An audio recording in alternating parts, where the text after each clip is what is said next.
জীবন হচ্ছে একটা বইয়ের মতো, যেটা প্রতিটা চ্যাপ্টারে কোনো না কোনো শিক্ষণীয় বিষয় আছে। যদিও আমি এখন আছি নেত্রকোনা কোনো এক জায়গায়, এই জায়গায় থেকে আমি জীবনের মানেটা রিয়েলাইজ করতে পারতেছি।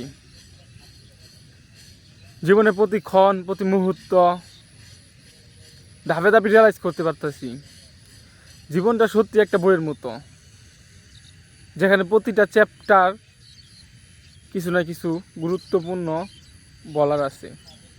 জীবনটা ওই রকম, শিখার শেষ নেই, জীবন থেকে শিখার কোনো শেষ নেই, যেটা আমি প্রতিনিয়ত শিখতেছি। আর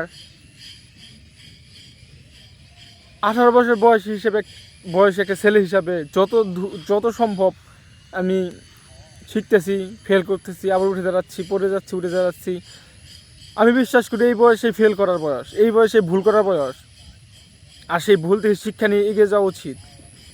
এটাই সেই বয়স, সেই ভুলগুলো ধরে বসে থাকার উচিত না এখন, আর সেটাই আমি করতেছি। আশা করি আমি খুব শীঘ্রই ভালো একটা কিছু করতে যাচ্ছি, এবং আমি সত্যি আলাদা কিছু করতে চাচ্ছি সবার থেকে, আমি এটা অনুভব করতে পারতেছি। আর শীঘ্রই আমি আমাকে চেঞ্জ করে ফেলতেছি। এটা সত্যি আমার জন্য খুবই প্রয়োজন, আর আমি এটা করতেছি।